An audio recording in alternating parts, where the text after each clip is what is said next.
You know that picture? The perfect couple laughing on the living room wall. Emma and Daniel had that. Everyone thought they had it all.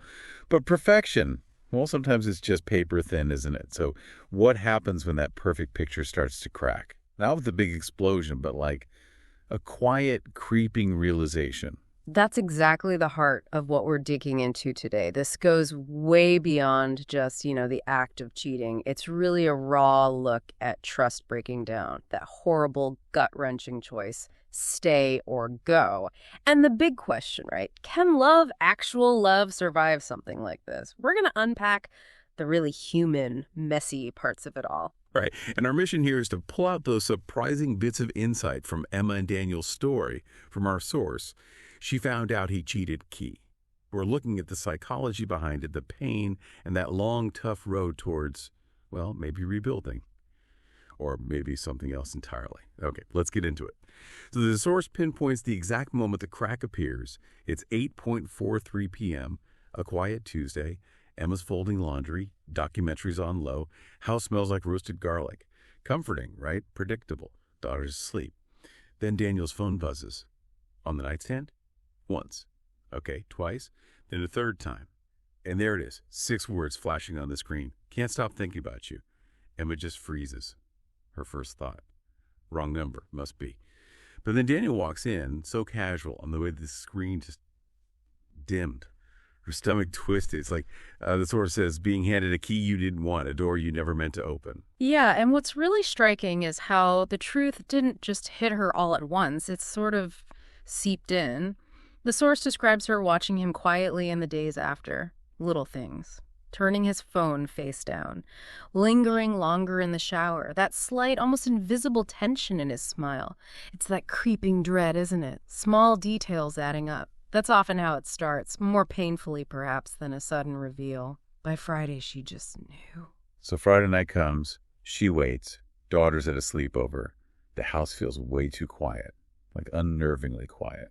She sits at the kitchen table, doesn't beat around the bush, just asks him, "Who's Lily?" And Daniel, he freezes, and then almost like he's relieved it's out, he says, "I didn't mean for it to happen." And Emma's reaction, or lack of it initially, is telling. The source says no tears right away. They felt locked behind a wall of disbelief. Right. That's shock, right? The mind trying to process something enormous. Right. Her first real question is just, how long? Trying to get a handle on the scale of it. Yeah, the timeline. And Daniel's answer? 2 months. Which hits hard because, as the source notes, she'd spent those 2 months planning their anniversary, believing everything was fine. That detail just twists the knife, and her immediate action, moving to the guest room, saying, "Not tonight, not anymore," that's her drawing a line, a silent scream. It's so easy to just focus on Emma's pain here, and absolutely we should. But the source does give us Daniel's side too, which is important for, the whole picture. He didn't just decide to wreck his marriage one morning, so what led him there? The source talks about silence, his own silence. Right, this idea of an internal silence, this weight in your chest, Daniel describes. It's common. Words feel too small or maybe too dangerous. He felt invisible. Not unloved, he clarifies, but unseen. Like the core of him wasn't being acknowledged, even if Emma was, on paper, doing everything right. Yeah. And it's often the small things, isn't it? The missed kiss, the distracted love you. Months without real physical closeness. It's a quiet erosion, a loneliness that can build up. And that created an opening, didn't it, for Lily? He was looking for ease, a feeling of being seen. Lily was a colleague, sharp, funny, a bit reckless, the source says. They met for a drink after a late meeting, and it felt easy. That word easy is so key here. Often these things don't start with some grand dramatic passion. It starts with finding something that feels less complicated, less heavy. Lily offered that ease. She didn't have the history, the expectations. She just saw a version of him lighter, freer that he felt he'd lost. The source puts it perfectly. He felt wanted, which is one thing, but maybe more crucially, not needed. That felt like freedom, however illusory. But the guilt hit him immediately, sitting in his car. hating himself. Yet he didn't stop. That's the part that's always so hard to grasp. The continuing despite the guilt. It's a huge internal conflict. The soul talks about this deepening crack inside him every time he came home, especially seeing his daughter's crusting face. It must have been agonizing. But there's also this strange paradox, the relief he felt when Emma finally confronted him. Relief? Wow. Yeah, like the secret itself was a suffocating burden. The truth, however awful, could finally breathe. But in that moment of relief, he also faced the reality. He had become the very thing he swore he wouldn't be. The man who cheats. Okay, let's go back to Emma. After the confession. 3 nights in the guest room. Chest tight, still no tears. She initiates what the source calls the shattered glass conversation. She needs the truth. All of it, she says. Not just what you think I can handle. What did that demand tell us? It's about reclaiming some control, I think. Facing the reality, however brutal, the unknown is often scarier, and Daniel gives her honesty, which cuts deep. Lily made him feel like I wasn't invisible. That lands right on Emma's biggest fear, doesn't it? Oh, absolutely. Her response. So I made you feel invisible. You could just feel the pain turning inward. And Daniel tries to take the blame. I should have said something, fought harder. But Emma cuts through that. Fought what? Me, our life, our child. It just highlights how differently they saw the problem or the fight needed. Then the really tough part. Was it serious? Daniel hesitates. That hesitation says everything. Emma says that's worse than if it was just sex. You cared about her. Why is that distinction so critical for the person betrayed? It feels like a deeper violation, usually. Physical infidelity can sometimes be compartmentalized, maybe as a mistake, a lapse. But emotional connection, that feels like a direct replacement. Like your core connection is threatened. Exactly. A sharing of intimacy, thoughts, feelings. It suggests the primary bond wasn't enough. Daniel tries to clarify, I cared about how I felt around her. I don't even know if that's the same thing. But for Emma, the damage is profound. It feels like emotional abandonment. Her voice finally cracks, the source says, when she asks if he loved Lily. He denies it quickly. But Emma's response is so sharp, calling it a bandage. Love is a bandage. That suggests the crack is fundamental, deep down. It's a powerful insight from Emma. She sees his connection to Lily not as real love, but as self-medication, an attempt to soothe his own internal wounds using someone else. And after all that raw emotion, her request is so simple yet profound. Tonight, just sit with me. Don't talk. Don't fix. Just sit. Wow. Sometimes that's all that can be done, isn't it? Just being present in the wreckage, the image of them just sitting there, surrounded by the shards of what once was. It's heartbreaking. And then there's the other woman, Lily Monroe. Emma expected someone, obvious, loud, dramatic, a clear villain. But Lily was just ordinary. And the source says somehow that made it worse. Why do you think ordinary would be more painful? It messes with the narrative, doesn't it? If Lily was some irresistible siren, maybe Emma could externalize it more easily. Ordinary makes it less about Lily and potentially more about Daniel or the marriage itself. Right, it brings it closer to home. Exactly. And it fuels this awful curiosity in Emma, pain dressed as curiosity, the source calls it. She looks Lily up online. And the real gut punch. Finding out Lily knew he was married. That caption on a photo.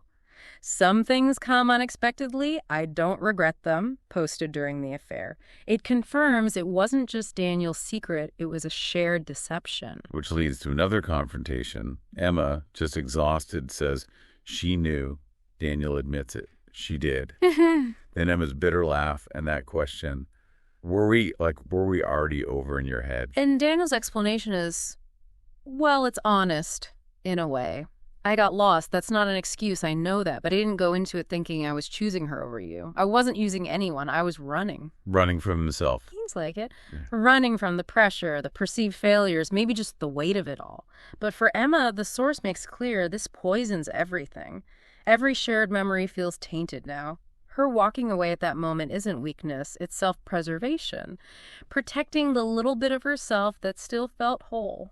Now, here's where it gets incredibly complex, and I think really relatable. Emma had always had this rule, right? If someone cheats, I'm done, period. But the source says real life doesn't play by the same script. It's so true. Why did she consider staying despite everything? It wasn't about suddenly forgiving or forgetting. The source is clear on that. It was more about the sheer difficulty of leaving. Think about the anchors, their daughter, the shared life, the mortgage, the history. And yes, even that damaged love that lingered like fog. Sometimes staying, even in pain, feels less terrifying than blowing everything up. It's not weakness, it's incredibly complicated. That makes total sense. She also grapples with the bigger why. Why do people cheat? She thought it was lust, but Daniel's betrayal felt different. Lonelier, more desperate, the source says. And Daniel himself tries to figure it out. He knows he loved Emma, but somewhere along the line between work, unspoken needs, little disappointments piling up, something inside him began to dry out. Like emotional dehydration. Kind of. He missed feeling desired emotionally, feeling like he mattered beyond just being dad or the provider. The source really boils down these deeper reasons. Feeling unseen, yes, but also cowardice, not facing the issues head on, escaping oneself, chasing an illusion of a lighter version of himself, and the cost, everything he'd promised to protect. Emma asks him that devastating question. Why her? And his answer is just stark. She didn't know me. And maybe that made it easier to pretend I wasn't broken. Chilling, isn't it? It wasn't about Lily's unique qualities. It was about the blank slate she represented. Which leads Emma to that painful realization. I keep wondering if it even mattered who she was, if it would have been anyone who made you feel seen. Wow, that's deep. It really shifts the focus from the other woman to Daniel's internal state. The source notes the sadness in Daniel's eyes then. Emma feels like he's still you, but everything is rearranged. The core person is there, but the whole landscape of their relationship is fundamentally altered. So in the aftermath, Emma's moving through the house in silence. Not a peaceful silence, but absence. Like walking through fog, her body holding the pain. What was Daniel's response during this time? He changed his approach. Crucially, he stopped pushing her to talk or forgive. That often backfires. Instead, the source says he just sort of hovered carefully, listened when she did speak, did more around the house, made dinner. He acted like he knew things weren't okay. And that acknowledgement, that quiet validation of her pain, mattered more than anything he said. Then came the notebook. Daniel leaves it for her. Note says, if you can't talk to me, maybe you can write to me. What did Emma write? Her first entry was cautious. Something like, she didn't know if she loved him the same way, but she was still breathing, still trying. That's huge, right? Absolutely huge. That shift to writing can be a lifeline when speaking feels impossible. It creates a different kind of space for honesty. A bit safer, maybe. Perhaps. Less immediate pressure. And Daniel's response in the notebook was key, too. I'll keep showing up, even if I have to earn 1 inch of you at a time. It showed patience, understanding of the long haul. We eventually started joint counseling. First session sounds brutal. Emma lays it all out. I don't trust you, I don't feel safe with you, and I hate that I still want to. Just raw honesty. Incredible courage to say that. And Daniel's response, I deserve all of that, shows he's finally ready to hear it, truly hear it, without defense. That's the ground zero for any potential rebuilding. Therapy is tough, but it's where that kind of necessary, painful honesty can happen. Yeah. Interestingly, the source mentioned a brief moment of shared laughter in therapy. Fleeting, but a tiny spark of the old connection. She didn't feel better after sessions, but she felt heard. And progress wasn't big breakthroughs, but ordinary moments handled with care. Small, consistent efforts. And Emma started reclaiming herself. She created a room of her own, the source calls it. Not hiding away, but making space for just Emma. Painting walls, bringing in journals, separating herself from just being wife or mother or betrayed woman. That physical space is such a powerful symbol of reclaiming inner space, isn't it? And Daniel helping her set it up, holding the level, saying, "You deserve a space that's only yours." That was a significant act of support. Acknowledging her need for her own identity. Exactly. The source says she cried tears of release in that room. Started writing again, but about her life, not the affair. That room became her anchor. Her realization there was profound. She could just be Emma, not defined by the betrayal or even the process of forgiving, just herself. And that self-reclamation, that was the most vital healing. So eventually, they have what the source calls the final conversation. Standing in the kitchen light one evening, Emma is still honest about trust, about safety. Daniel tells her, "I still love you." Something real, something willing to survive the worst. But love isn't always enough, is it? Emma admits it. "I don't know if love is enough anymore." Such a raw, honest place to be. Daniel's fear is clear. Leaving would break me. But Emma's truth is just as valid. But staying without trust would break me too. It's an impasse built on pain. So what did they decide? They decided to try, not to pretend it didn't happen, not to force forgiveness, but to try to reopen the relationship. Slowly, carefully, with fear and hope in equal measure. The source beautifully describes the space between them finally feeling less like a chasm and more like a bridge. It's tentative, fragile, but it's a start. What a journey. Emma and Daniel's story is just so human. It's messy, it's painful, but it feels incredibly real. It really shows that relationships aren't about never having problems, are they? It's about how you navigate the fractures when they inevitably happen. Absolutely.